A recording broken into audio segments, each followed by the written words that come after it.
Don't like the approach to glazing China without acknowledging the Uyghur genocide. There is no Uyghur genocide. It's not real. You're just wrong. There is much more evidence for a genocide of black people in the United States than there is of a genocide of Uyghurs in China. Now, there is oppression of Uyghurs, but genocide is a laughable farce. That is ridiculous. And it's honestly insulting when actual genocides are happening all over this world. Actual genocides with mass and mass oppression. Your desire to like make China as guilty of the United States is bad and stupid. And it's not to say that China hasn't made mistakes or China doesn't do things I disagree with. I disagree with the counter-terrorist program and the oppression that was placed on the Uyghurs. But guess what? Guess who supported that when it started? The United States of America did. Because Uyghur separatist terrorists who killed over 500 Chinese people in various terrorist attacks that you never heard of were allied with Al-Qaeda. Thankfully, China has changed their position and unwound a lot of the oppressive activities that were going on. But the idea that they were doing a genocide is fucking stupid.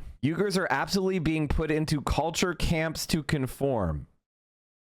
You gotta be fucking kidding me right now. You're just repeating propaganda. I don't even think the State Department supports this. Yeah, State Department lawyers concluded insufficient evidence to prove genocide in China. You're telling me this thing that even the U.S. State Department doesn't agree with. U.S. State Department's Office of Legal Advisor concluded earlier this year that China's mass imprisonment of forced labor of ethnic Uyghurs in Xinjiang amounts to crimes against humanity, but there was insufficient evidence to prove genocide.